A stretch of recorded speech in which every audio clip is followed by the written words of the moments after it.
right, so we're live on the air. I'm sorry, we're starting. Our multitude of fans are waiting. Fix is in. There's nobody waiting, but we're doing it anyways. Right. So, Craig, why don't you start off? Talk about the movie that won the poll. All right, so we are here for another installment of the 3 podcast hosts, 1 Sly Stallone movie. And this month, I am thrilled that we are doing the 2001 star-studded, cast-filled action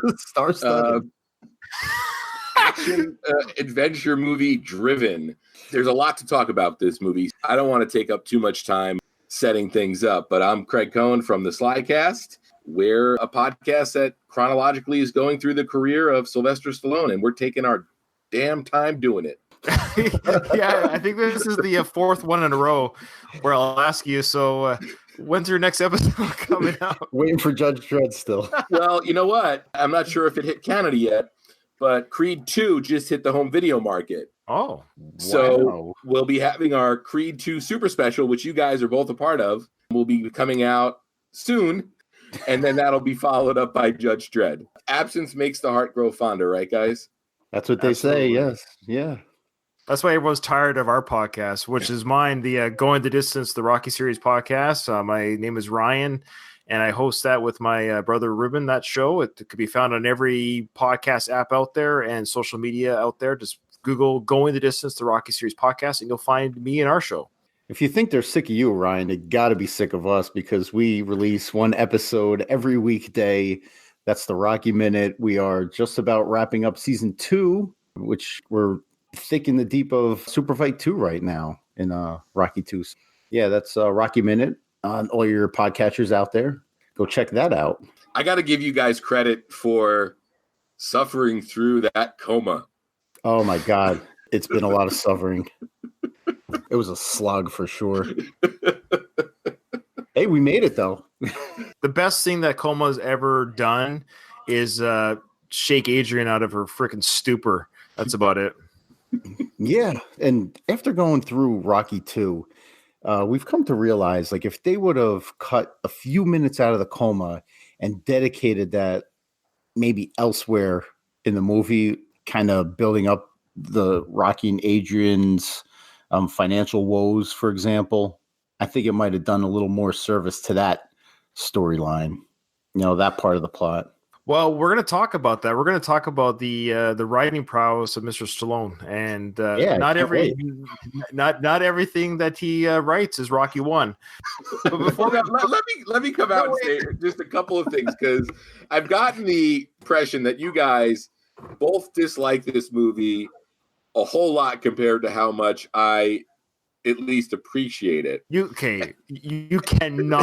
Okay, listen. Well, first, as we always do, let's talk about when we first saw the film and how long it's been since we've seen the film for the first time. I did see this film, like I often do, and we talk about this in the theaters as a big Stallone fan. I paid a ticket, and in 2001, I would have been 26 years old, and I bought a ticket to the directed movie by Rennie Harlan, who gave us a fantastic film, which we haven't covered yet on our Stallone Podcast Network yet, Cliffhanger. I'm thinking to myself, boy, we got a kind of a Stallone version of Days of Thunder, and this is going to be amazing. And Rennie Harlan, the action director, here we go. It's been 18 years since I've seen it. If that gives you an idea why it's taking me so long. And we'll get to my feelings, but I will say, watching it for the first time again in 18 years yesterday, I had forgotten, or it's a Mandela effect, of how horrible and brutal and terrible and outrageous this, seriously, hot take, my gentlemen, this movie is by far worse than Stop or My Mum Will Shoot. Wow. Yeah. I'm going to hang up. Yeah. I'm going to hang up right now and let you two That close is those. hot take. Goodness. Doug, go ahead. What's your take, Doug? I knew that the movie existed. I'm not a racing fan. I was never interested in anything NASCAR, Formula One, Crash. What the hell is this called? Cash. What is it called? Champ Car World Series. I've never been interested in it, so this movie really didn't appeal to me. So I've never seen it before. Before reviewing it for this, which was last week, I never imagined that Burt Reynolds could be a bad actor in anything, but I was corrected. Craig, you mentioned the star-studded cast. So let's go through some of that cast. Star-studded, you say? Star-studded. Well, yeah. Okay. First of all, I'm waiting for Ashton Kutcher to come out and tell me I'm being punked. I also did see this movie in theaters in 2001. And then I probably watched it one more time when it came out on DVD. And I'm sure I went to Best Buy the day it came out and bought it. Probably been 17 years since I've watched this movie. Mm-hmm. And it definitely has the cast of a early 2000s movie. In addition to Sly, we've got Burt Reynolds, who was sort of on a career resurgence, much like Sly was. We've got Till Schweiger, who plays Bo Brandenburg. Okay, this Till Schweiger guy, he's a German actor. He's awesome. This is Stallone's Room. This is Stallone's The Room. I'm not even... I watched this movie and I thought I was watching the race car version of The Room. This guy, Till Schweiger, is literally the actor from The Room. What's his name again? Tommy Wiseau? Yes, that's him. Till is Tommy. They almost look the same. He looks like he's like a short-haired version of that guy. And the way he acts, I swear, when he says, "This is my life. This is my life." I actually wrote The Room. I thought I was watching a version of The Room. Oh, okay. All right. This is his second language. Give him a break. Yeah. So let's get into this right now because no breaks are given this. Because Stallone wrote the screenplay based on a story by two gentlemen named Jan Skrenti and Neil Tabachink. So Nailed it. I'm sure I nailed it. I apologize to those two gentlemen if they're listening. They're not. But so Sly wrote the screenplay, and I got to say two things. First of all, imagine this, and I know both of you are going to have a hard time doing this, but imagine this is like a 12-part miniseries. Well, that would make Matt very excited. But it almost feels like Sly was trying to jam too much story and too many characters into this 2-hour film. The other thing I'll say is a lot of the problems I think you have performance-wise are directly related to the shitty dialogue that Stallone gave them. The writing was the worst part of this. But you know what else is funny? There were those little things where you're like, wow, if this went through like 4 or 5 or 6 edits and you changed the character names, this scene could have been in a Rocky movie. Oh, yeah, we're going to get to some of those quotes. So, yeah, I actually took I think the worse the movie, the better the notes I take. And I took a lot of notes for this movie. And I'm prepared to go through this movie actually in chronological order, more or less, if you guys are willing to do that. All right, so we were running through the cast, and we already talked about it, Mr. Wiseau, Gina Gershon. And then we've got 2 up-and-comers. This might have been the movie they peaked at. We've got Kip Pardue, and we've also got Estella Warren, who then the following year would do Planet of the Apes and then pretty much disappear. Yeah. Well, she's been a steady actress, but she has done nothing that you would recognize or have seen. Yeah. And Kip Pardue, I started to feel bad for Kip Pardue, and then I Googled him and I started seeing Me Too hashtags. So I slowly backed away from investigating what Mr. Pardue's been up to. Oh, really, eh?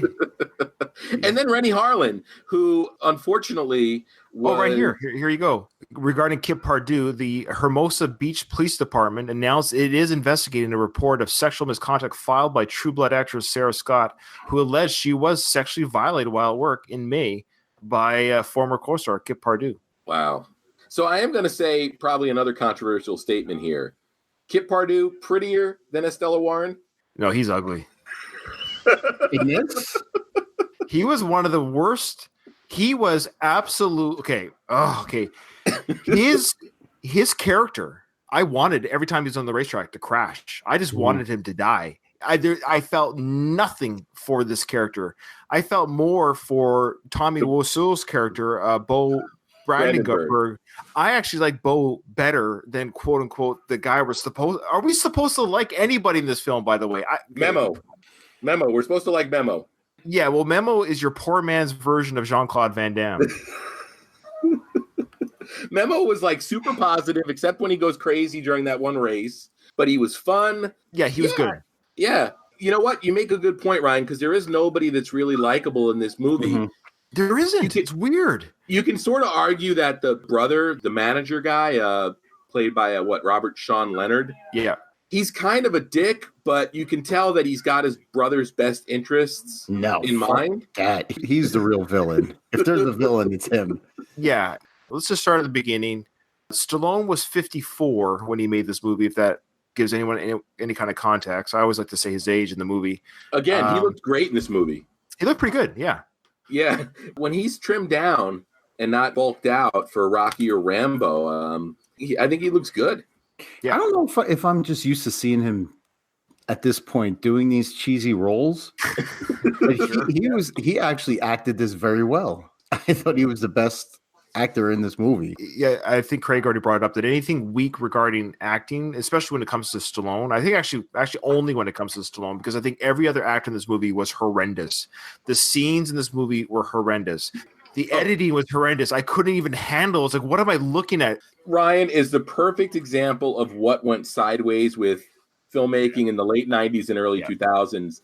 They took like that Oliver Stone, the innovative Oliver Stone, MTV-inspired editing, and just went batshit crazy. Agreed. What about the CGI, too? Like, it was so overused. What? There was CGI? It all looks so real. Where was the CGI? It was seamless. When that one tire goes flying up towards the camera and then lands in the crowd. God. That's one of the worst ones. But why did you need the CGI quarter when he flips the quarter out? Why did you need that? I love how the quarter was a CGI. It was horrible. And I feel like we're gonna take a lot of detours on this race to the finish. So much classic Sly stuff that got thrown against the wall here. The ritual with the coins, and then also the humming. That's the kind of yeah, humming. He's humming. Okay. Every one of our listeners on our respective podcasts, when they hear this on iTunes, I would say 95% of them haven't seen this film. So we're gonna have to really try to spell things out for them. Plot stuff, yeah. Stallone plays a guy named Joe Tanto. No kidding. His name in the movie is Joe the Hummer Tanto. Can you imagine that was your nickname? Hey, Hummer. How you doing, bud? We find out the reason why he is called the Hummer is because when he's racing back in his heyday, there's a scene in the movie where he's racing around the track. And see, as you know, in these race car situations, they're on the headsets with their coaches or whatever they have in the pit. Somebody says, "Why is Joe humming?"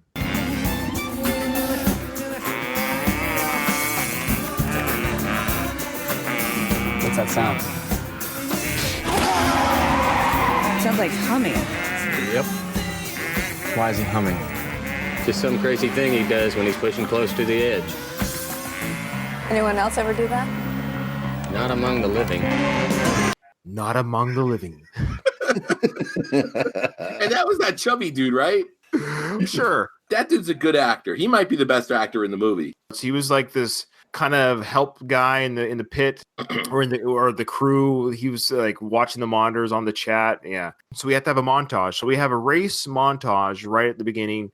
Cars are racing. We have announcers talk in the background about the circuits that are going on and the who's who in the zone. We have the two main pretty boys, Jimmy Bly, played by Kip Purdue, and then we have Bo Brandenburg, played by the German actor who looks like Tommy Wiseau. So those two guys are the leads in this movie, and they're complete unknowns. And they remain that way to the North American public to this day. Oh my goodness! Unless you're on their police report, Bill Schweiger and other stuff. I would have to look him up. He looks like a prototypical bad guy. And we're led to believe, Doug, at the beginning of this film that he is the bad guy. I know. Who am I rooting for in this? Yeah, exactly. Is there anything you guys want to say about the race montage? Did you notice at the beginning of every race? So they run 10 races in a year, and different cities like Tokyo, Germany, all these other different Detroit. The locations don't matter for our discussion of the film, but there's a variety of cities and countries that they go to throughout the film. And at the beginning of each race, though, they always have a gratuitous shot of 3 or 4 girls walking with midriff shirts and short shorts in some sort of display of the country they're in. Did you guys catch that? Oh, yeah. And they were showing the overall reach of the Champ Car World Series, Ryan. Which is what? It's a big thing. They were selling out stadiums. According to the graphic, there was 900 million fans. How's that possible? Because they said 900 million, I guess, viewers on TV. They have to factor that in. Okay. Yeah. I got to say that this is a well-executed way to start a movie like this, because if nothing else, it sets the table. You might not like the way the table looks once it's set, but it set the table. Sure. It's a smorgasbord of disaster. They said that Leonardo DiCaprio was originally considered to play Jimmy Bly. Do you think that would have improved the film? What would that have done for the film? Leo's career would have sunk faster than the Titanic had he taken that role. I think Leo's one of those actors, and there's a lot of guys like this. Smart. If they don't have a strong director helping them along, their weaknesses as an actor are going to shine through. And I think, unfortunately, Mr. Harlan was less interested in directing performances and more interested in midriffs and butts. Montages and butts. I thought Rocky IV had a lot of montages. This movie is an endless soundtrack of songs that are all crappy. It's insane. Like, I couldn't believe every single scene had a song playing in the background with lyrics and everything. There was no soundtrack to this movie. It was like someone had left the radio on for the whole filming.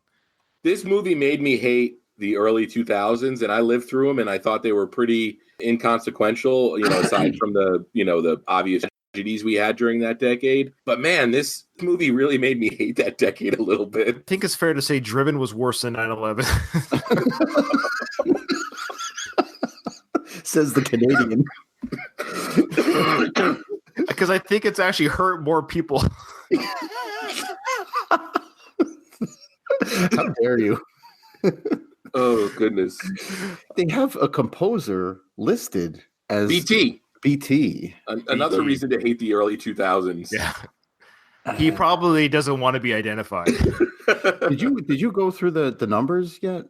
Oh yeah.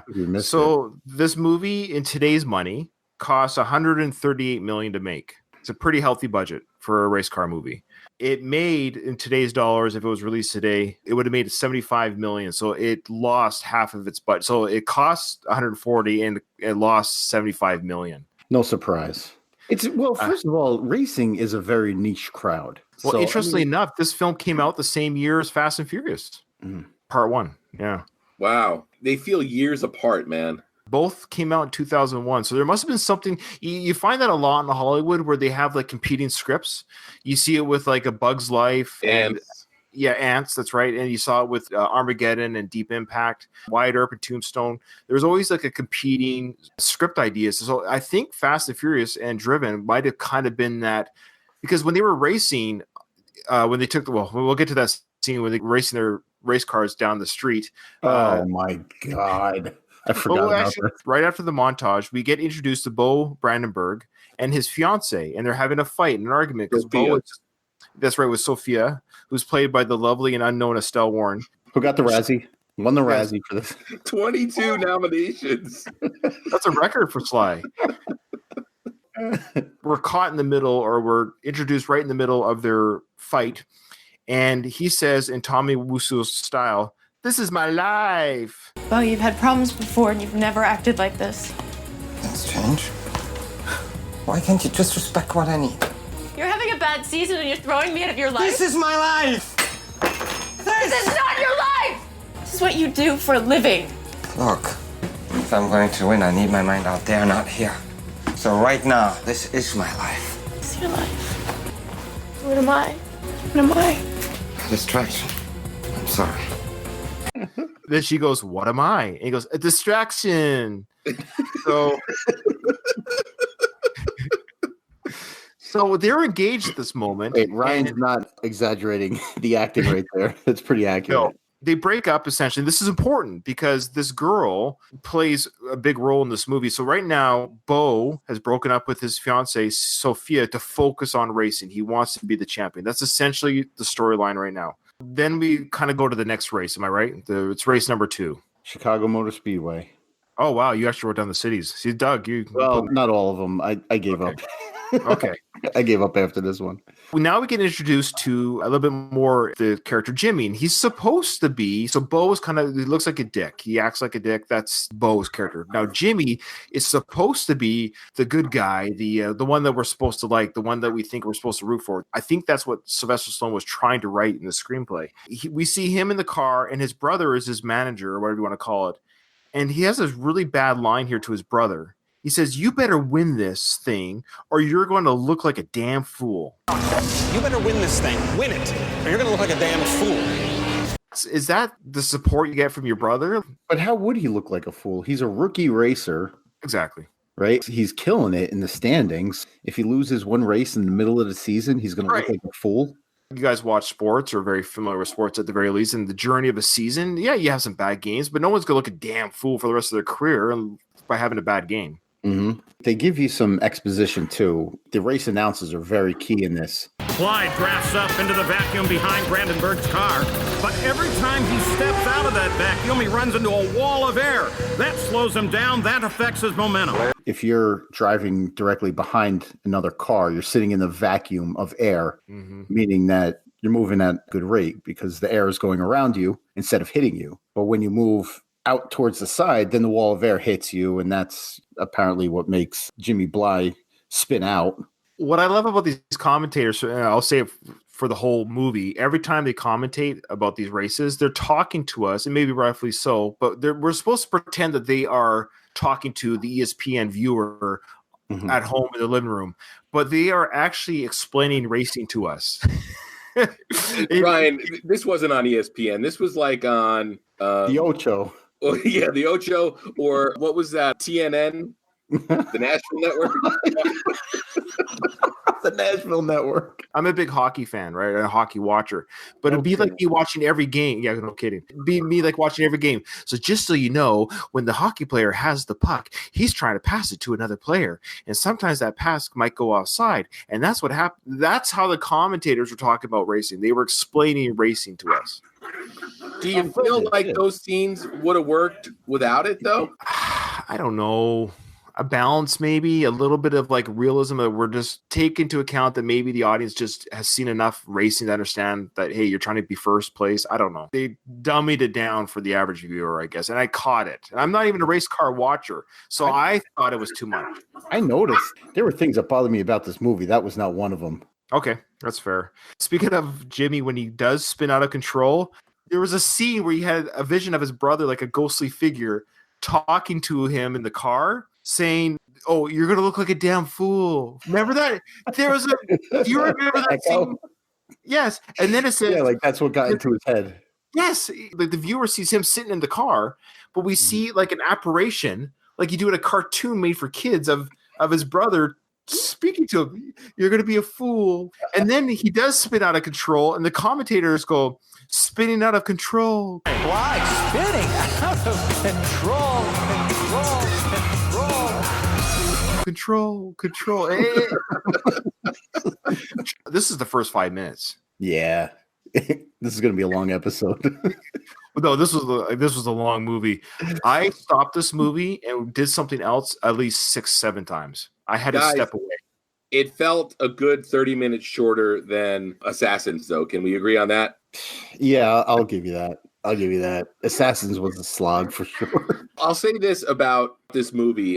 I normally gauge whether or not I like a movie based on that. And it's the fact that there wasn't a point during this movie where I wasn't entertained. Now, take out of the equation whether or not it's good or bad, but this movie never lost my attention, which is the worst thing a movie can do.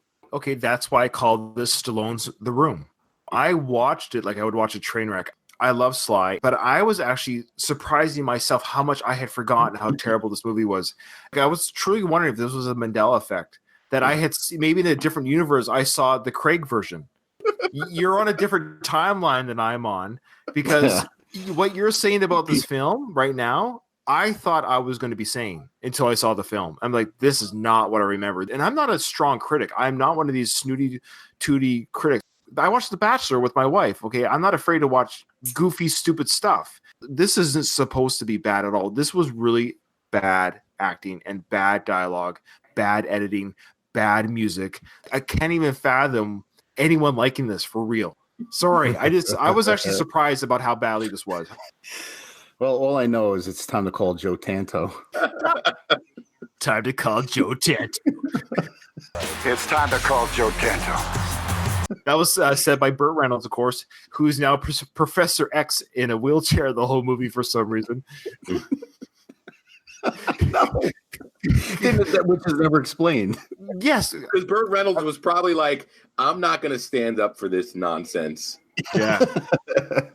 The only thing I could gather is that Stallone, his character Joe, did something reckless in a race that caused him to be in a wheelchair. Wasn't there that line when they have that big, epic, Razzie-worthy showdown where they're yelling at each other? Burt Reynolds is, you threw it all away, and I'm in this chair, and you're healthy, or something like that. That was the only bit of dialogue that made me think that there was some kind of story behind him being disabled. I think there was an earlier discussion. It was either with the initial phone call or something hinted at when he was angry at him or something. I'll find it because there's not that many scenes of Sly and Burt talking to each other. I wanted somebody that gets his attention, maybe gains his trust. Why trust? Because you're gonna help him. My old friend. Carl, look, I gotta get something straight. I thought you brought me back here to race. No. I'm gone. No, you're not. I'm not finished yet. We go back. We go way back. I carried you for 6 years. You owe me, Joe. All you gotta do is help this kid. Who knows? You might enjoy it. You got one offer on the table. Where something was said about something reckless or something that caused, like, that's why he owes him. That was the hint. Something about, you owe me this or something like this because I'm sitting here and you're up there and you have potential and I don't, type thing, because I'm stuck in a wheelchair. It's something to that effect. That's why he holds this over Joe, I think. And I got to give some heavy criticism to this character, the Joe Tanto, the Hummer. Okay. All the backstory we get and about Tanto being a racer who burnt out and potentially has substance abuse issues in his past and is broken. At no point in this movie did I get that from Sly's performance. He seemed completely balanced. He seemed like he completely had his shit together. And it didn't seem like he had any demons in his past that he had to work through. It's probably my biggest criticism of this movie. You are a gentleman. No, because I think movies, they live and die by their characters, right? But Tanto was just supposed to be this Mr. Miyagi type guy, but he's got this dark backstory, and you didn't feel any of it. No. I was confused about Joe's role. And 1 minute he's racing, 1 minute he's training, 1 minute he's racing again, next minute he's training. Like, he wasn't even, when Burt's character called him and said, hey, we need you, Stallone's character, Joe, literally packed his bags, thought he was coming to race for Burt. Even me as a viewer, I think I got the impression he was there to train this guy. But he was like, I'm not here to race. I'm here to train this guy. Even Stallone's character was confused about his role in this whole process. Yeah, and then this is basically what creates the need for almost a completely useless Kathy and Memo characters. They only exist, really, to establish that Joe is replacing somebody. Without them, you lose that all-important teamwork moment where they save Memo. But Memo's worthless. There's no bit of his character that has any kind of impact on the story. And then Tanto's ex-wife, Kathy, has even less. She's a royal bitch until her husband gets in an accident, and then she's Miss Congeniality. Yeah, but there's no payoff. There's no setup or payoff to that. You were talking about the relationship between Joe and, I don't even know Burt Reynolds' character's name, for Christ's sakes, Carl. The only indication that there was something reckless or wrong with Joe Tanto is when the German guy, I can't remember his name. Come on, man. These characters are so unmemorable. I'm sorry. The German guy's name is Bo Brandenburg. So when Joe Tanto shows up, Bo says something to him about him almost killing him, right? Right. So that's the only indication that Joe Tanto was reckless, is because he almost killed Bo Brandenburg, I don't know, like 5 years ago. So they really put you in the car again. Why? All you can do now is get in the way? Somebody must think I got something left. Somebody? Yeah. What do you think? Me, I think it's will over skill. Will over skill, like in Detroit in '97? Hey, accidents happen. Accidents. You almost killed me, John. You know, Bo, I'm just glad I'm back. I really am. And, it's a different time. I'm different. You will never be different. Be seeing you in my rear view, Joe. Yeah, and I mean, maybe it was the same race that put Carl, Bert's character, in a wheelchair, but it's really never explained. And I honestly think they thought that by putting Bert in a wheelchair, it would add some bravado and drama to the movie. I'm telling you, man, this is why this movie needed to be like a mini series. There's too much story. There is too much story for this movie. I didn't even realize he was in a wheelchair for most of it. Bert says to Sly over the phone, he goes, "Fear is never gone." Still there? You think you can push it to the ragged edge? Yeah, I think so. And the fear? It's gone. Fear is never gone. Yeah, maybe. Yeah. So Joe, I guess he did something that it's never really talked about. Craig might be saying there was some big movie within a movie that happened with this Bert character and Sylvester Stallone's character, where they did have something happen tragic to Bert's character. He's in a wheelchair, and now Joe has retired from racing because he's afraid. For the first time in my life, I'm afraid, okay? I got you. I got the kid. Oh, no, one movie. Oh, man. So speaking of Rocky quotes, so now we get to a scene that's chronologically, we're not spelling out the movie verbatim here, but we get to the next scene where Stallone's character Joe is talking to the pretty boy Jimmy Bly, the character that we're supposed to like, and he gives them this Rockyism type quote, this kind of, check this out, you'll recognize it when you hear it. I guess Jimmy is feeling down about whatever. He was a emo the whole time. Yeah, but total emo. And he was sweating in every scene. Did you notice that? Constantly, everyone was sweating. Was it just hot wherever they went? They were sweating at the bar. He was sweating in his hotel room. He was sweating in his room. He was sweating everywhere. I think he actually sweated more outside the car than racing. Everybody trips. That's okay. That's life. It's how fast you get up that counts. So get up, Jimmy. But get up fast. Oh, man. That was an early draft of the Rocky Balboa speech. He just tweaked and spent a couple more years. He spent 4 years tweaking it. Stop. It's true, though. This came out 5 years before Balboa. Get up and get up fast. Yo, everybody trips. That's okay. That's life. It's how fast you get up. That's what counts. What does he mean, how fast you get up? What? He needed to edit it and refine it and make it perfect for Rocky Balboa. Well, you get it fast. It's a racing movie. Fast. I guess.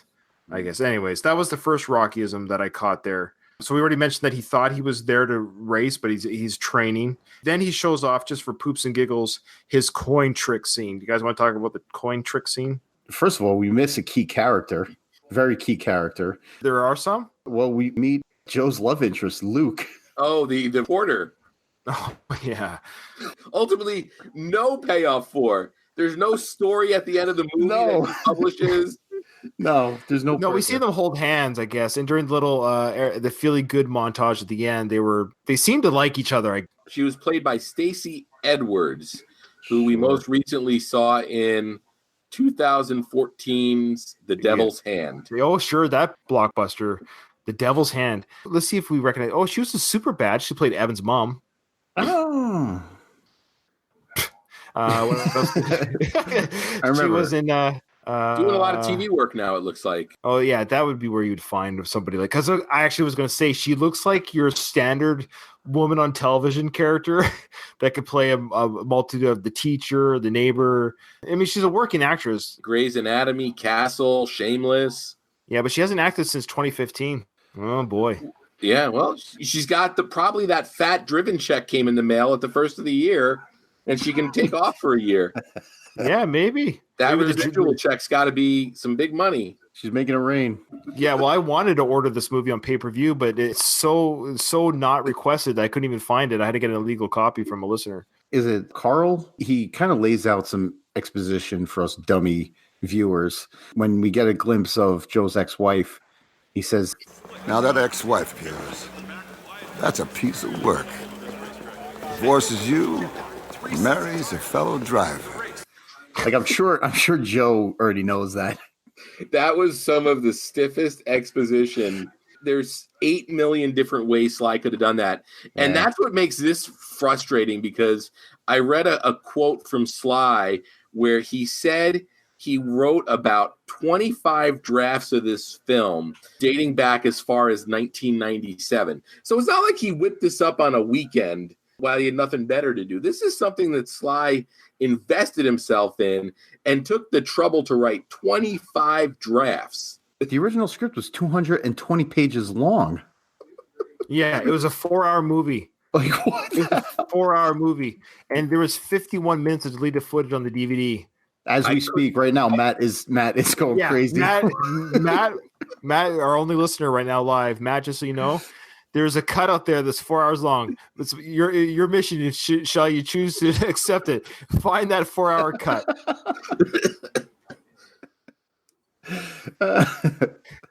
Godspeed, Matt. Oh man, we'll never see him again. We meet the ex-wife, and she comes up to Joe, Kathy. So Kathy comes up to Joe and goes, Well.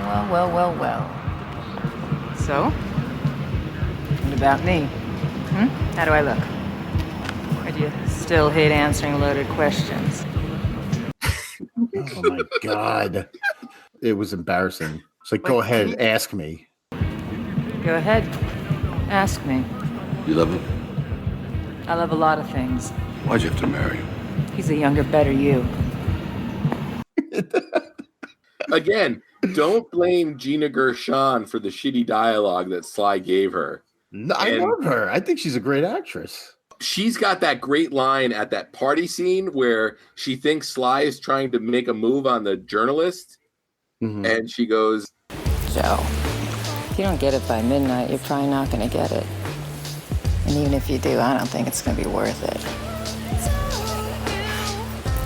Just an observation. Yeah. Oh my God. Yeah, she was brutal. Nobody would tolerate that kind of poison for that long. There's nobody that's really that evil in real life. That's a succubus. No, but again, guys, I think we're missing the fact that she's probably like this because Joe Tanto was such a terrible human being that put everybody in his life through hell. This is the fault of Stallone, the writer, and Stallone, the actor, for not illustrating what was wrong with Joe Tanto. And all of the other characters in this movie suffer from it. And the viewers. And us, namely. You say what you want about Rennie Harlan. He's made some great classic movies. This is not one of them. Well, Cliffhanger. Deep Blue Sea. Deep Blue Sea, I saw in the theater like 4 times. The problem is, I don't think Rennie Harlan cared enough to hold Stallone's feet to the fire here and make him justify some of the shit he was doing as a writer. This 4-hour cut, I wonder if there was a movie that was worth salvaging in there and it was an editing issue. You know what I mean? Like, I wonder, had it been edited better? We don't know. Was Sly still a pain in the ass to work for or work with at this point? He was about to enter some really lean years. He had just made... I think he was in the thick of some really lean years. Yeah, I think he was. I think this might have been one of his few theatrical releases in the 2000s. After Copland, he made Ants and Detox, Get Carter, and then Driven. Oof. And then he made Avenging Angelo, Spy Kids 3, and Shade before Rocky Balboa in 2006. He was definitely humbled here. And I know that Sly sort of based this story on the fact that you can't always be number one. Sure. You know, and he tried to create like a metaphor between acting and racing. Yes. There's a last line, Joe to Jimmy, where he said, enjoy this moment when he won the championships. Hey, listen, enjoy this. It doesn't last long. That was that autobiographical moment that Stallone himself in his career had kind of reached from the 70s and 80s. Now he's in the late 90s, early 2000s. He's not the box office champion anymore, and he's speaking to that through this dialogue. It's supposed to be a passing of a torch to a younger actor. It's embarrassing that now a 72-year-old Stallone is a much bigger actor than this Kip Pardue. Did you guys ever see, I believe the movie was called The Rules of Attraction? Mm-hmm. It was like James Van Der Beek was in it. Do you remember Kip Pardue in it? No, I don't. Do you remember the scene where the guy's telling the story about traveling through Europe? That's Kip Pardue, and it's amazing. It's like a little movie within the movie. You did okay in it? Yeah. Yeah. Very memorable, I see. Yeah. Right after we meet the ex-wife, we meet Memo or Memo. Memo. Memo. Wait, before we even get to Memo, does this whole quarter scene, does this mean anything? Oh, no, it's just one of those quirky Stallone cutting the pizza with scissors, whatever other corny nonsense he puts into movies to make his characters quirky. Which is also supposed to make the kid kind of in awe of him, right? Because he's flipping these quarters out of the car. The kid is like, "Oh, what is he doing?" And everybody's like, "Oh, wait till you see this." Yeah, he's going to pick them up with his back tire, not his front. What's he doing? He's just wound up. Doing his coin bid will relax him. What's his coin bid? He's going to hold a controlled slide going full out, and then he's going to drift over and pick up 3 coins. Not with the front tire, mind you. Any fool can do that. But he'll slide over, snatch him up with the back one, and not lose a millisecond of speed. No, there's no way he can do that. You don't want to bet. Picks up with the back tire in the turn, and as you know, the tires of these cars get very hot and they get melted rubber. So when he goes over the coin, it picks up the coin, it gets sucked into the tire, and he does it 3 times. I love how these guys, like 100 feet away, can spot him catching the quarter. Like, oh, they got it. Yeah, he got the first quarter. There's number 1. That's 2. There's number 2. Yeah. And then he starts humming. That's where the humming scene comes in because he's about to go over the edge to get the third one. Because I guess that one was placed in the hardest position of the 3. And I love how at the end, he doesn't even bother checking the tire completely that he's got all 3 because the third one is behind the tire. He has to rotate it. Yeah. And Bert's character says, "Hey, rotate the tire." And there's the third quarter indeed. But we see Joe walking away from the car without even verifying himself that he had all 3. He was so certain. Yeah. Do you think those quarters would be in pristine condition, or would they have been ground down to like a flat surface? Honestly, I think they would have been sucked into the rubber without being flattened anymore. No. Well, the CG artist didn't know what purpose they were serving, right? He just was like saying, "So I got to create CGI quarters. I don't know why, but I'll go ahead and do it." Can you imagine that phone call? So we're gonna have a scene here where we're gonna flip a quarter. I'm going to have bird's eye view order over this scene, and a quarter will be flipped. Okay, cool. So I need you to make a quarter. But like a CGI quarter, we can just get one from the prop department. Maybe just get a larger size version of a quarter that we could, properly just film. But can you imagine we could just film a quarter flipping and landing on the ground? No. It's got to be CGI. No, but if you get a real quarter, it would look real. Like you wouldn't have to pay money. You could just zoom in on the quarter hitting the ground. You don't have to spend $1. In fact, it'll cost you a quarter. It's got to be CGI, and you have 15 minutes. Because Rennie Harlan was like, "Guys, I'm pretty sure this is my last big budget Hollywood movie. I'm getting my CGI quarter." Check out Memo's first line. So we had the first line from Kathy was, well, how do I look? Watch this movie thinking it's The Room, Stallone's version of The Room, and you might have some fun. This would be a fun viewing party movie. That's why I called this The Room. I think if I would watch this with you guys and we were watching it together, I would have had a great time. Watching by myself, which is what The Room is like. Watching that movie by yourself, it's horrible, but with friends, it's fun. So Memo says, "Look at you. Hey, you." Sorry. He goes, "Hey, look at you. Hey, you been good?" Memo. Hey, look at you. How you been good, huh? I love his impressions. Sorry, I suck. But that was the line. The actual line was, "Look at you. Hey, you been good?" I know. I don't know. Progressives is this, Memo threatens to divorce his wife in order to make Joe happy, and then he offers to marry Joe. Oh, yeah, we should make it known to our listeners who haven't seen the movie. Memo and Joe are good friends, but Memo has married Joe's ex-wife, Kathy.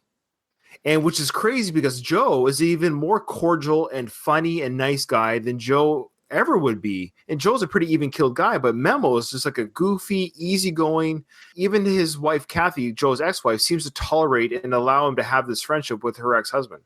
The heart wants what it wants. Memo seems like a good guy, which means he's going to die. Yeah. We'll get or do something incredibly stupid for no reason. This is me who's never seen this movie before. Yeah, and that was my initial instinct, was that he was going to die. And I knew there was a big crash coming up, but I couldn't remember if he died or not. But yeah, you knew that his character, he's too innocent to escape this Game of Thrones type movie. We go to this race, Memo's in as well, and everyone's in it. Joe's in it, I think, too. Who does Jimmy show up to the race with?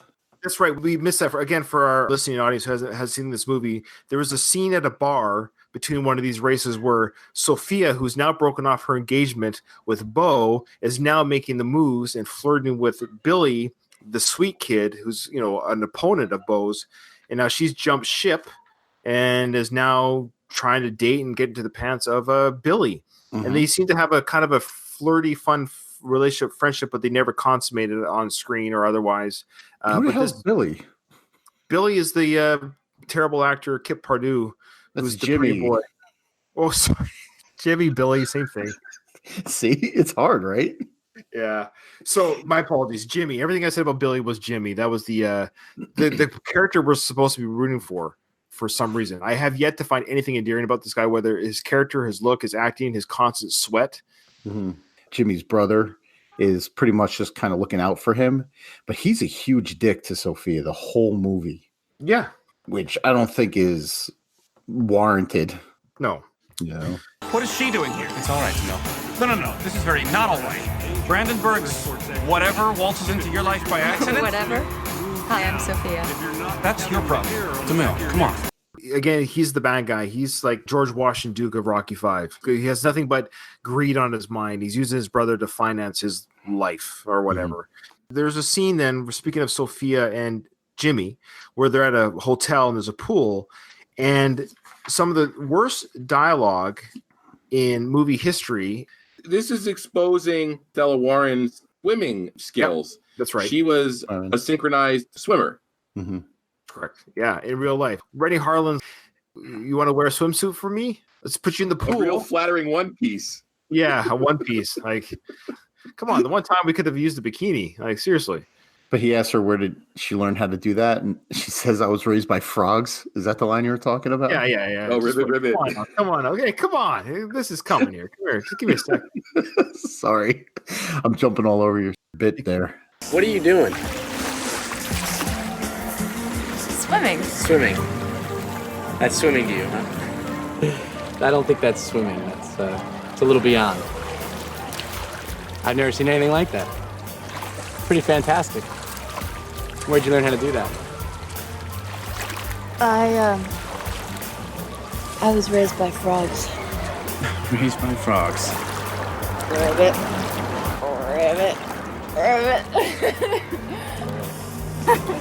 Well, I'm glad you escaped. Oh, thank you. And I guess we're supposed to find it funny that she made the sound of a frog. Like, look at it, like she's a playful girl. Right. I don't know. But then we have this crazy scene right after where, for no apparent reason, I don't understand. Joe is like friends with everybody. He's friends with Billy and with Bo. It's not Billy. It's Jimmy. He's friends with Jimmy, and he seems to be friends with everybody in the circuit. Yeah. But he goes and tells Bo to get Sophia back, take her back as his fiance, and get him away from Jimmy. While you're in this rare good mood, why don't you do yourself a favor? What's that? Take her back if she wants you back. Stay out of my business, Joe. What are you doing? Hey, I'm just talking. I mean, you do want her back, right? Why do you care? You two guys, you have a lot of history. That doesn't go away so fast. I pushed her away, Joe. I know, but you weren't thinking right. I wasn't thinking at all. You know, it's really hot when you see her with him. What was his reasoning for that? Because Jimmy his racing hadn't really been affected by Sophia, but he's telling Bo, you know what? This girl's good for you. Yeah, I thought this was a weird exchange between the two of them because Joe seems like he's submarining his teammate, but is he really just looking out for Bo because Bo is throwing away something good for racing? Bo wanted the engagement off because he wanted to focus on racing. Now, you can criticize that reason, but that was his reason. He didn't want to be engaged with this girl anymore. Would make sense that Joe tells him, like, look, you're being stupid. This is, racing is just for now, but, your girl's forever. What you just said there was better than any dialogue we heard throughout the whole movie. Well, thank you. That was great reasoning. That would have made sense. That kind of conversation would have made sense. Yeah, but it's never laid out that way. Like I said, it seems like Joe is submarining his own teammate. Joe says, hey, Bo. Hey, Bo, if this is about pride, you better forget it. Because that's how the whole thing started. What whole thing? What whole thing? I don't know. I don't know. And then Bo says, What would you do? Me? To get someone back that I really love? To get that rock out of my stomach, I'd crawl. Oh, yeah. Crawl. Bo said, You'd crawl. Crawl. Joe, you never crawl. Yeah, I'd crawl until there was nothing left. Come on, champ. Use your head. What? Stallone wrote this. I would crawl until there's nothing left. What? This is a horrible dialogue. But it doesn't make sense. But it doesn't make sense. I don't know what they're talking about. I don't understand. I know. The last time we saw them two interact, it was antagonistic, right? Right. But this whole exchange, Bo is laughing at the whole crawl thing until there's nothing left. It seems lighthearted, like they're friends now. Who are we rooting for here? I have no idea. So now we're rooting for the idea that we want to see this relationship break off again and have this girl, she's being tossed to and from. She has gone between these guys in this movie. Like, I don't know. I don't want to say anything derogatory, but I did find the dialogue here about the swimming. Jimmy asks Sophia when they're swimming, what are you doing? What are you doing? Swimming. Swimming. That's swimming to you, huh? I don't think that's swimming. It's a little beyond. Oh my God. He goes, I've never seen anything like that. I've never seen anything like that. Pretty fantastic. Where'd you learn how to do that? I was raised by frogs. Raised by frogs. Ribbit.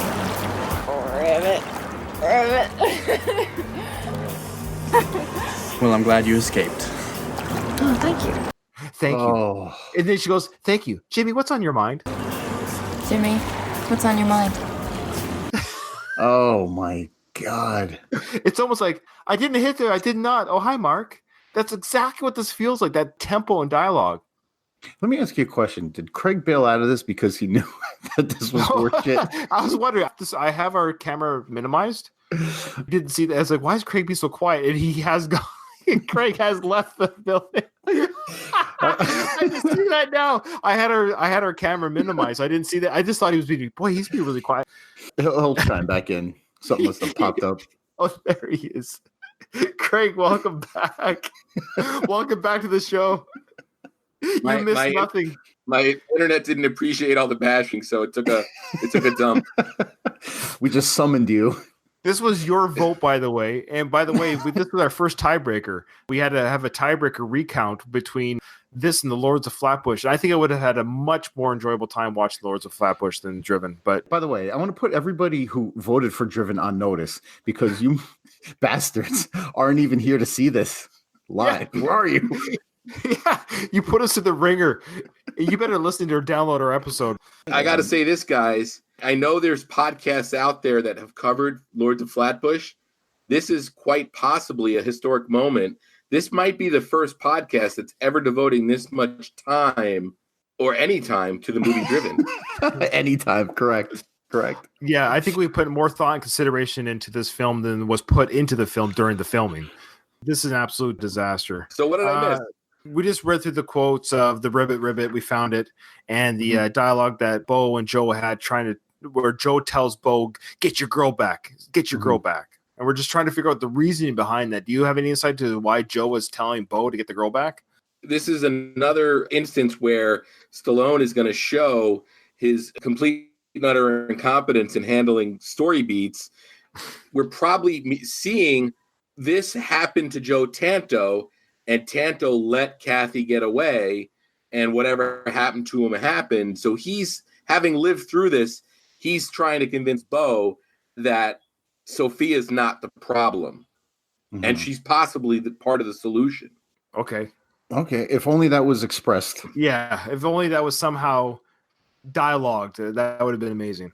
Well, when Matt finds the 4-hour cut for us, and you watch it, and you turn around and say, guys, this is a unheralded masterpiece, we'll have that discussion. I think Matt's even left. I guarantee you Matt's still watching, but he's falling asleep. I'm calling you on Matt. You've fallen asleep because it's late for him. It's 12 o'clock at night. Well, it's late for you, Doug. You okay? You hanging in there? Yeah, I'm good. Okay. Should we get to the prototype party? Well, yeah, because so it's important that we brought in that conversation with Joe and Bo, because now Bo at this prototype look into the future of these vehicles party. It's a gala event that they're supposed to dress in formal wear, and of course our hero Joe Tonto, Joe is just wearing his normal clothes. Man, he's too cool for school. He brought a bow tie, but he has it in his pocket. It's not even done up. That's how cool he is. Nothing. I have nothing to say. Okay. I have nothing to say about this whole, like, Kathy, I guess that's her name, comes in and talks shit to Luke, who's now Joe's romantic interest. Yeah. Earlier today, you said that Jimmy has to find it off the tracks. What do you mean by that? There we go with the questions. Gotta find that quiet spot. If you go racing and your mind's not right, you will get torn apart. So you better buckle up. It's gonna be a bumpy ride. I can't believe that line still works. You know, this is either very unprofessional or naive, or she swallowed some of your bullshit and loved the taste. Where's Memo? Replacing you, working his way down. But that's where we get the great line. We get Joe, if you don't get it by midnight, you're probably not gonna get it. And even if you do, I don't think it's gonna be worth it. Just an observation. God, I hope Stallone took the rest of the day off after he wrote that line. He dropped the mic. He dropped the pen. And he was like, print it. He's like, hey, yo, it's only 10 o'clock, but it's about as good as it's going to get today. What were those other 24 drafts? So what about the exchange in the bathroom between Kathy and Luke when they talk shit to each other? What a coincidence. There's a little experiment for you or something? Dark chapter you can tell your friends about? Maybe you like being manhandled. That I can understand, but it's the being dumped part that's kind of a drag. So you were just used and abused? Was that attitude? Saucy. Good for you. And next time I'm around, look at him. He ain't over it. Your mascara's running. They were just very catty with each other. Just the ex-wife getting mad at the girlfriend dating her ex-husband. I love how the ex-wife is allowed to like literally be remarried, but Joe can't have a girlfriend. Right. But Luke, she gets the last word because she says your mascara's running and then rubs her own eye with her middle finger. Yes. Like clever. Oh. Yeah, scratching yourself with the middle finger. Oh, that's brutal. That's the biggest burn in history. Cuts deep. Oh. So there's a reporter. This was one of the funniest scenes in the whole movie, and I truly throw a party. Would you stop? Don't say it. Wait. So a reporter tracks down Jimmy. Goes nerd. It goes. Okay, quickly. If you win a championship, what would be the first thing that you do? I don't know, really. Well, I'd throw a party. What are we doing here? Seriously, I can't remember. Stallone wrote this. Why didn't he just say buy a house? Oh man, I would travel the world. Must be overwhelming to think what you do with that money. But what about travel the world? What part of the world would you like to see? But the reporter just like chimes in. Oh, I would throw a party. I got nothing to say on that either. So Sophia goes back to Bo. Mm-hmm. Jimmy throws a hissy fit. We should say this party was to announce or showcase these futuristic top-of-the-line racing cars. There happened to be two of them, and not only were they on display, but they both had keys in them and fuel ready to be driven out at any moment. If someone decided on the off chance, somebody could have just jumped in the vehicle, and lo and behold, it happens. I was going to say, a lot of times we ask Doug for his law enforcement experience, and here is a case where I actually have some experience for this scene, because here in Las Vegas, I don't know if we've talked about it, I work in the convention business. A lot of times we're on the convention floor dealing with displays, and sometimes companies will bring vehicles in, and there are a strict set of rules from the fire marshal related to how you can display vehicles in order to maintain safety during exhibitions. Right. And one of them is the amount of fuel you're allowed to have in the car. Sure. And then also, once placed, the battery is to be disconnected. Wow. Now, I'm not sure how these prototypes worked, but I know they ran on fuel, not gas, fuel. Sorry, my apologies. Which will play into the movie a little bit later. Aside from just leaving the keys in these prototypes, any fire marshal worth his salt wouldn't have allowed these cars to be on display the way they were. I also read that these particular Formula One style race car doesn't start with a key. The ignition that the driver turns on, it's like started in the back by a crew member. You have to start the engine up by hand. Yeah, like a lawnmower or something. Something like that, yeah. We hear Kip Pardue like turn the ignition though, don't we? Sure. Why not? Yeah.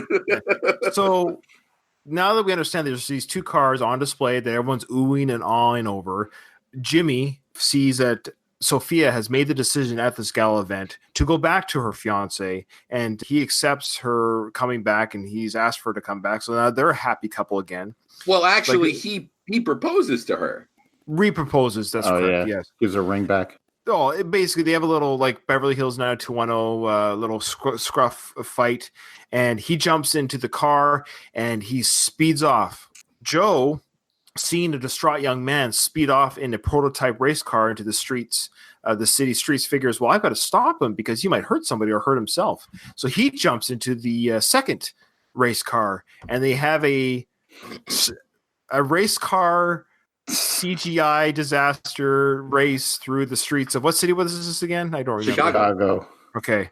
I hated every second of it. Every single second. I hated it. Yes, I agree. Okay. There's nothing Even good when the about it. skirt got blown up and you saw the girl's butt. All right. So there was 1 second that I liked. Yeah. Those who haven't seen the movie, the idea these cars are going so fast and causing so much disruption in the air that when they're going by newsstands and they're going by people's clothes, the clothes get torn off, and they're causing basically sonic booms everywhere they drive. So they're driving at such a velocity and veracity throughout these. There is no way at the speeds and the distance they go that they would not have gone to an accident. It's impossible to drive anywhere that fast for any amount of time in any major city. 195 But also, they would have been in miles an hour. California by the time they were done, right? So yeah, they were going 195 miles an hour. That's insane. That's insane. Because we get the scene where the motorcycle cop or the cop's got his radar gun out, and he needs to use the radar to determine they're going too fast. Yeah. Yeah, right. Doug, I have to ask, you're a cop, right? As always, yes. Just Okay. like last time. So the traffic cop sees these two race cars. So pretend you're on traffic duty. I know you don't do that anymore, but pretend you're on traffic duty and your job is the radar gun, which you've done, I'm sure, in your career. Sure. You see the 195 zoom, two streetcars. This was traffic cop's voice report to his desk mate or whoever he talks to. I need backup. Okay. What would be a better police report than I need backup? Because as far as I'm on the other end of this radio call, I'm like, for what? For what? Yeah. Yeah. Are you in a shooting? Is there a multi-vehicle accident? Do we have a heart attack? Do you need a bus called? What's the situation here? So he just says, I need backup. Mm-hmm. So what would you have said in real life? If you saw two race cars, what would be the voice report? I'm curious. I would say I just clocked two cars going at 195 past me, southwest down route, whatever, in this direction. And I then need backup. You say I need backup. Look, there's no way that guy, I don't care what he's riding, a motorcycle, police car, whatever, is going to catch them. No, so he's you're not probably catching them. radioing to the next precinct over, saying they're coming in your direction. Get ready. And there's no payoff for it either. None. I was expecting, having not seen this in 17 years, I really thought the race ended when they got out of the car and they were surrounded by cop cars. Mm-hmm. And then instead, the scene effect. just cuts away, and to the we next get race. a reference that they were fined. They were fined $25,000. That's it. They got to do all that damage. They actually caused city damage. Yeah. Bus stops were broken. Newsstands were torn apart. A girl was sexually assaulted by the wind. I mean, everything. Blowing manhole covers off. Yeah, manhole covers were. I mean, but we get some classic Rocky inspired dialogue from Joe Tanto here, giving his advice to the young Jimmy Bly. Hold on. This is going to make me cringe because this might have been the worst of the worst. Okay, so this is the Faith one. Yeah. Okay. I hate this one. I mean, I don't have your gift, but I do have a couple of things that you don't have. I got will and I got faith. Wait, don't laugh. I'm serious. Because I believe you can will yourself in anything, do anything. And faith, that's like believing in something. Really? No duh. Sorry.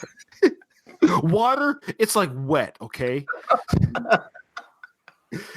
And faith, that is like believing in something. Man, that's like having a good disease. It's contagious. If you hang around with people that have it, you're going to catch it. And that's going to change your attitude. And winning, it's an attitude.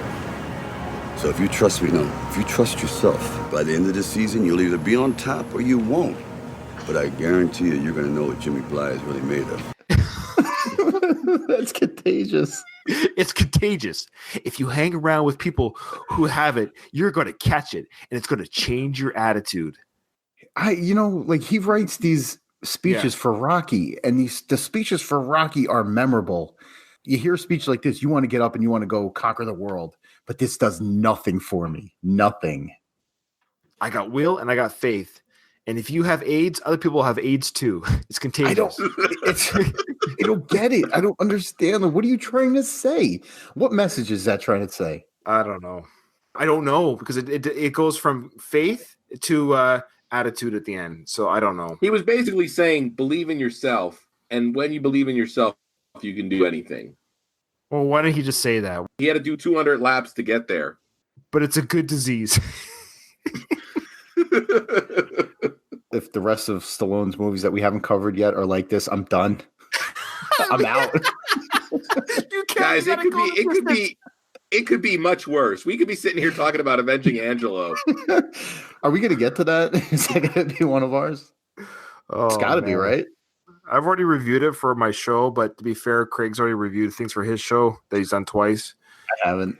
I know. It's a painful movie, but again, I'd rather watch Avenging Angelo than this one. I'll be honest with you right now.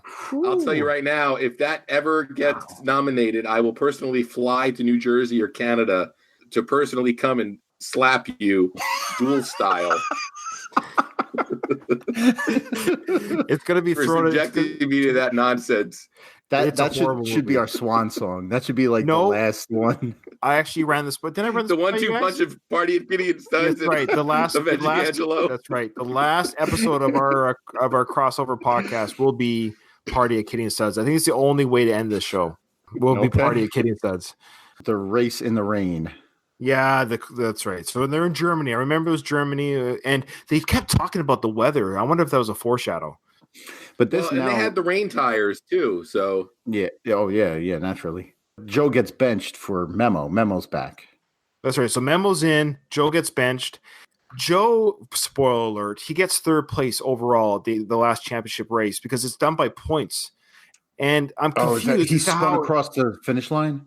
Yeah, but I'm confused how. Yeah, so he got third overall for the year for the season, but he didn't race the whole season. How did he get third place overall? Beats me. Because Jimmy, spoiler, wins the championship year, but he didn't win every race. The reason why he won is because, he won the last race, but he got the most points throughout the season. Yeah, so how did Joe get enough points to be third overall? Yeah, the whole ranking system seemed weird. Okay, so I wasn't just lost. It wasn't just me. No, I didn't even realize that, to be honest. So it was done by a point system. It's almost like like any basketball season or baseball season. You have some good games, some bad, but overall you're gonna have the most points at the end. You win. But some races are worth more than others points, right? So it's best to win the final race, but you can, I guess, still be first place if you get second, but you're first place everywhere else, but you still got first place overall because of your point system. Yeah, I mean, because going into that final race, and we have another race to talk about first, Jimmy didn't even qualify, or he qualified, he tied for 10th, but if he won, he was going to win the whole season. Is it like, what do you call it, the snitch? And what do you call that Harry Potter game? The Quidditch? The Quidditch. If you catch that flying ball, you win automatically almost. I would have been pretty angry if I was Bo. Well, he got the girl at the end. The main event for this race in Germany was Memo was driving.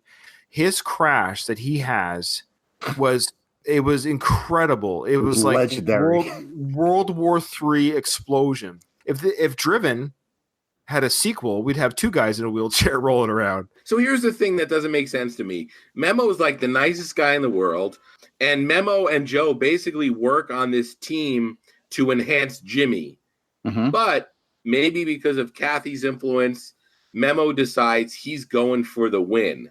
I lost track of trying to keep who's playing for who's on whose team, who is representing what cause. So yeah, Memo decides, I'm going to win this thing, yay! And then he crashes, the fire crash. So he goes into the ocean or this lake. No, you have to talk about him launching like a missile through the air. Oh yeah, and it goes through the trees. The same projectile car on fire goes into the trees, lands in the lake. Then Jimmy, being a true hero, he spins off the track. He goes backwards, and then he drives and jumps out of his car and does a heroic save, but it's not enough. He's not strong enough to lift the car out of the water to get his drowning friend out of the water. And so Bo's like, well, damn it, I got to help. Well, Sophia tells him to go help. But he did it. He did it. They lift the car off him to pull him out, and then the car explodes again because of the leaking endless fuel that seems to be spilling out of this car. I like how the announcers don't even reference the driver's name at that point. They're like, they better get that driver out of there. The announcers couldn't even be bothered to remember Memo's name at that point. That's because they didn't get the memo. Nicely done, Dad. I wear my dad badge proud. This explosion happens, and keep this explosion in mind. Do you guys remember how big that explosion was? It was huge. It was like out of a Michael Bay movie. Yes. Yep. It's like Michael Bay was on set for a day visiting his Rennie Harlan friend and said, hey, you want to make this explosion big? Okay, let's do it. They're now in the hospital. Memo's on the bed. He's alive. Thank goodness. Just a couple little burn marks, but he's paralyzed from the waist down, I think. But what's crazy is there's a scene after they all give their condolences to Memo, and Joe is now looking at the car wreck. Did you guys see that? Mm-hmm. Well, how's that car even in any kind of piece? Yeah. After the explosion. Yes, that explosion would have torn it to paper shreds. Right. We still had paint on this thing. That was a nuclear explosion. Why was it so close to the hospital? Why was you're trying to make sense out of this? I don't know why. But I love how they brought in this burning vessel of a car like to the hospital garage. Like, after we're done working on the driver, let's see if we can fix the car. Like, what? Either one of you guys noticed the glaring continuity error where at the start of the next race, they show Jimmy, Joe, and Bo walking, and the announcer calls all three of them heroes for going to save Memo.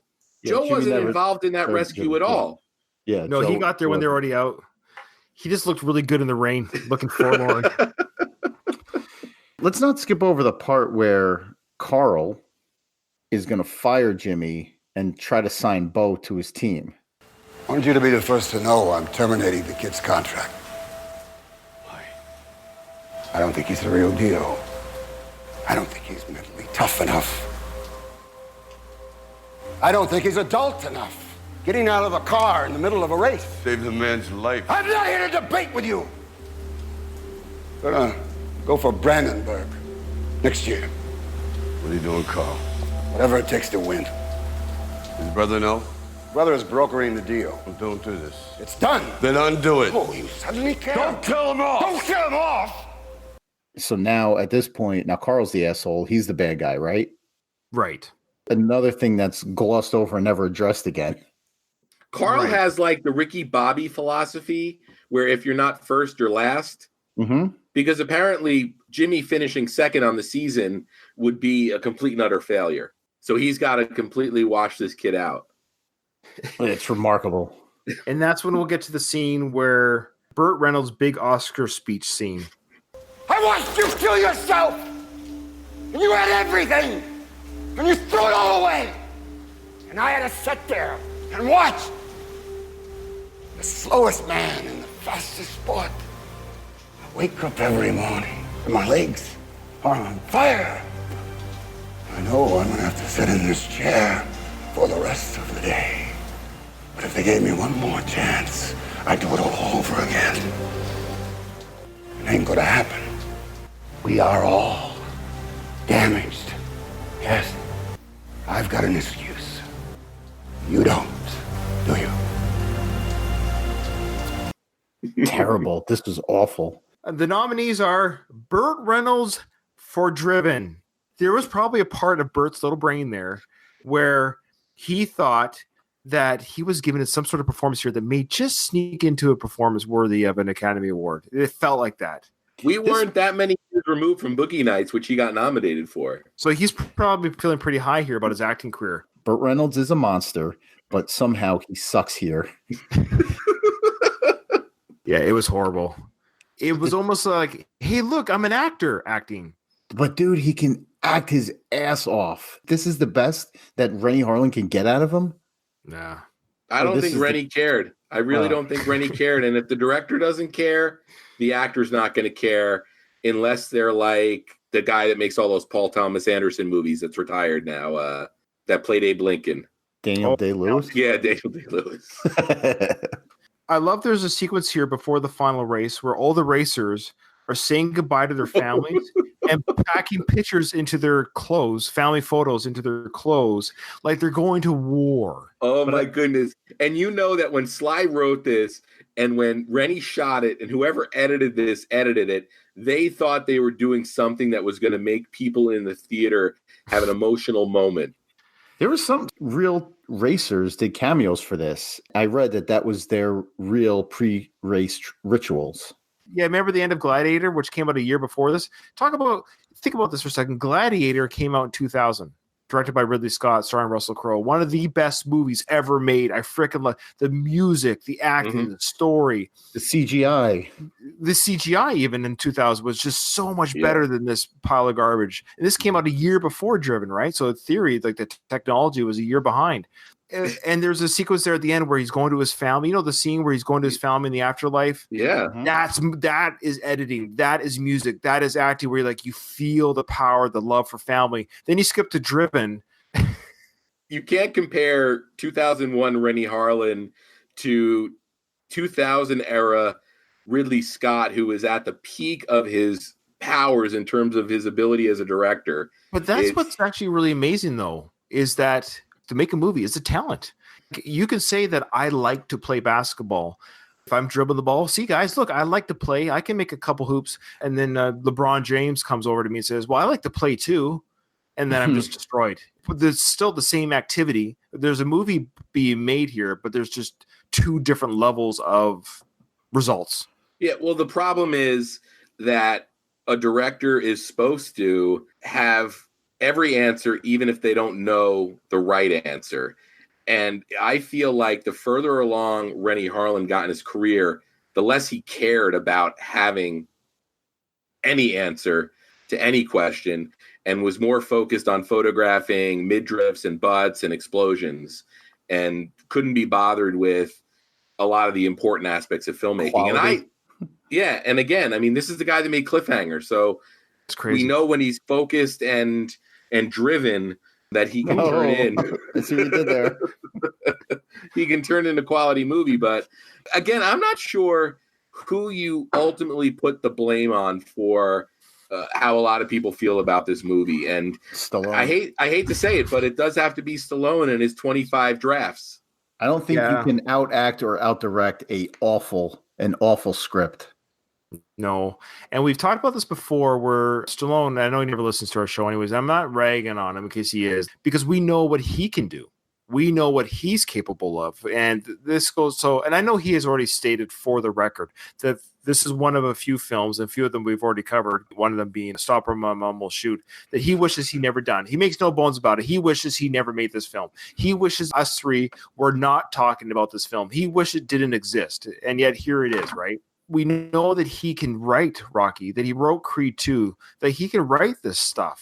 He did the screenplay for Cliffhanger as well. So it's weird when any kind of artist or actor doesn't, whatever that zeitgeist is that they tap into to create these masterpieces, it's almost sad. It's not their fault. I guess it's almost just being human. I guess there's only so much gold in every mine. I don't know.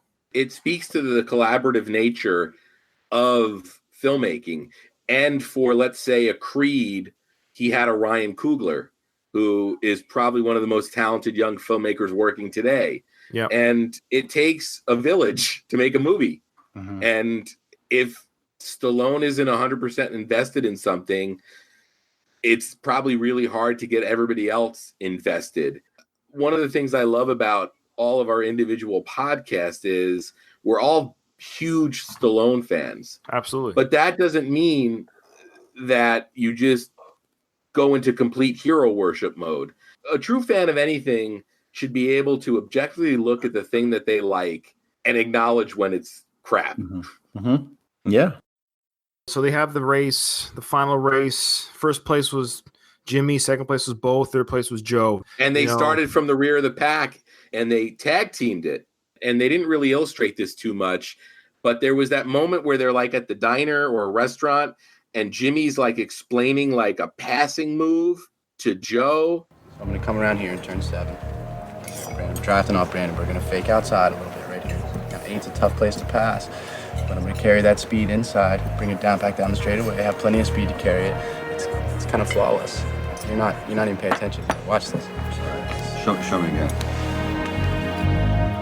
Yes. And I think he does that in the final race, right? I think we're led to believe that little move he does was the one that he demonstrated at the restaurant table there. Yes. Yeah. I totally forgot about that. I love how like annoyed Ryan seems by all of that.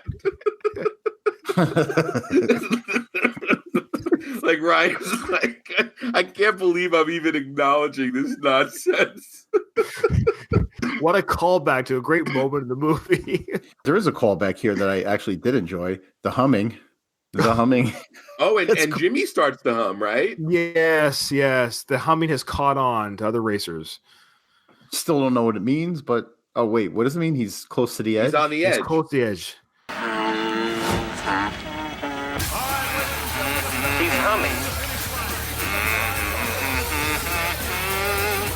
And I love how the humming is nonsensical. It's a nonsensical tune. It's just like your 4-year-old kid who's being annoying at the dinner table when you're telling him to be quiet. So the race ends. They all come like within a split second of one another. Except for Joe spinning there at the end there. But yeah. Oh, this is the one where Joe spins. Yeah. It's like a photo finish. If I was Bo, I'd be like, really? Mm-hmm. Right. I found that there was a race in 1997, a kart race, where the first 3 cars finished within 0.055 seconds of each other. 3 cars. Insane. That's insane. So it does happen? I don't know. Oh, yeah, no, it's called a photo finish, Doug. So, oh, is that what it's called? Yes. They have to use a photograph to see who came over first. I guess it's akin to like Rocky beating Apollo up, beating the count in Rocky 2. It didn't show Jimmy having any other really kind of dominance other than he came from all the way back to win the race. But when you win by like a nose, how definitive of a win is that? But he also got help from Joe. Remember, there's that blocking. There's that Joe jumped over the racetrack. I don't know if that's legal. I don't know. Sure, he won. Congratulations, Jimmy. The moral of the story is Jimmy wins, but everybody's friends in the end. Yeah, they're all friends. Everyone's getting along. I think Gina Gershon's character, Kathy, I think she's trying to find a way out of this relationship. I think she's scheming in her mind to get away from this paraplegic guy. Carl ends up in the middle of the racetrack in his wheelchair. How he got there, I have no idea. Nobody wheeled him there, right? He says something like to Joe, like, Joseph, you could have won that race, couldn't you? I did win. Thanks. I totally missed that part. Wow. I think at this point I was just waiting for it to end. Mm-hmm. Thank you, Craig, for catching that. Yes, that sounds like a very Rock yes win. I didn't win the match. I went my personal distance. I did what I was supposed to do as a character. Oh. And then unlike a lot of Hollywood movies, this movie just ends. Mm-hmm. We don't have a prolonged post, race in the garage or in the locker room scene. We just see them celebrating, and that's it. We don't get the reporter turning in her story or memo in physical therapy, learning how to walk again. Carl was about to sell out his racer and fire him, but there's no payoff to that either. He just wheels away and goes on with his life. And even the brother is like, that's my brother. I love him after all. This life doesn't exist. This kind of behavior doesn't exist. I think that's what I had a hard time. I didn't relate to anybody. I didn't like anybody. I didn't understand anybody, their motives, their emotions, the way they reacted, which reminds me again of The Room. If you've seen have you guys seen that movie? I've never seen it. No. Okay, so maybe my analogy for those who have seen the movie The Room will totally know what I'm talking about. If they have seen this movie, Driven, your guys' challenge is to go watch The Room, and then you'll be like, "Oh my gosh, Ryan's right." Because I want to see it because I heard great things about it. Because the motivation of the characters, why they're saying what they're saying, that is the cadence of The Room. That's the way they speak, and you're like, "Who are these people? Why are they even existing together?" That is Driven. Disaster artist about this movie. Oh, that'd be amazing. We should do it. Disaster. So I got to ask you, Ryan, you hadn't seen this movie in what? 18 years. In next month, it'll be 18 years. Yeah. And you just watched it for this podcast. Do you imagine a time that you'll ever watch this movie again? Never. I could easily go another 20. I'm 43 now. My life is getting shorter. I'm not going to waste any more time watching this. I've talked about it for almost 2 hours, and I watched it for 2 hours. That's 4 hours of my life. You still have to edit the audio only version of this. That's going to take me. I kid you not, guys. This editing will probably take me 6 hours. We love you for it, Ryan. Doug, you hadn't seen this movie. Did it surpass or shatter your expectations? It surpassed my expectations. Wow. Actually, I had no expectations. I knew it existed, but I was never interested in racing at all, race car movies. I didn't really have any expectations, and just like every scene after scene, I was like, oh my God, I can't believe that this is the shit that they went with. What hit the cutting room floor if this is what actually made the final cut? Our challenge to you again, Matt, is to find that 4-hour cut. I have to dig out the DVD and watch the 51 minutes worth of deleted scenes. I guess there's at least an hour of deleted scenes there. So there is an hour's worth, yeah. It's funny because I thought last month when we watched Grudge Match, I had seen the DVD for Driven and I couldn't locate it prior to recording. So I had to watch through that other means that we talked about. I'll say for the record, I watched it illegally. Come and get me, coppers. FBI's going to No, I got to say this. I said it at the beginning of the episode. The worst thing a movie can do is not keep your attention. As much as I have problems with this movie from a storytelling and a filmmaking aspect, this movie never lost my attention. And when a movie can hold your interest for its running time, it did something right. I would watch an entire train wreck from beginning to end, too. That would hold my interest. Just seeing the train crash. Driven on Amazon to see if... Sorry, I'm just seeing what kind of version they have on Amazon. Mm-hmm. That's the version that I watched. Yeah, I wasn't able to watch it. I couldn't even... Yeah, they have their own like Netflix style. Oh yeah, stream anytime. IMDb free dive or whatever. Yeah, that's exactly what I saw it on. See what the extras are here. I can't find it. I think it's got commentary by Rennie Harlan. It'd almost be interesting. That's a good call. I'm not going to put myself through that again. No. Well, guys, it's been a pleasure. As always. As always, I love talking to you guys. And again, I'm Ryan, Going the Distance, the Rocky Series podcast. You can find us in every podcast app, on Twitter, on Facebook, on Instagram, just by going Rocky Series podcast, Going the Distance. You'll find me, pictures, and all our videos, live videos, this video, previous videos. And if you're listening to this, go to our YouTube page, the Stallone Podcast Network. That's on YouTube. It's like if you put Stallone Podcast, we're like the third thing that comes up. Put down Stallone Podcast on YouTube. You'll find our channel. Subscribe to it, and you'll get live notifications and watch our previous 6 movies that we've done. This is our 7th movie, so we're getting there. We're gonna build up a library, guys. Wow. We're going to catch up to Slycast pretty soon. Don't tell Jeff Berry that. I think he's starting to get pissed. Oh, that's funny. We're Slycast. We're chronologically working our way through Sly's filmography. The next chronological film we're doing is Judge Dredd. It's a lot of fun. I know we've talked about this before. Podcasting's a lot of work, man. And I commend you, Ryan, and you, Doug, for consistently putting out product. I've been there. I've done it. And it's hard work. It's truly inspiring to see that you guys are consistently putting out content while I sit on the couch and play with my dogs. Yeah, our wives love us for it, don't they, Doug? Oh man, it's getting tougher and tougher now that I'm on my night shift. 4 out of my 8 nights in a row are dedicated to work, and now I'm podcasting. Another one of them. It's getting tougher, but I have a duty. I have a responsibility here to my fans, the fans of Rocky Minute, my podcast where we cover the Rocky movies 1 minute at a time. When I say 1 minute at a time, we're wrapping up Rocky 2, which we're doing 118 episodes of. We did 118 episodes of Rocky 1 because we're analyzing 1 minute of movie time at a time. That's 236 episodes for you to catch up on of Rocky Minute at your leisure before we get ready to start releasing episodes for Rocky 3. We got a long ways to go, but we're having fun doing it. Just like Ryan, you Google Rocky Minute and all of our social media stuff will pop up.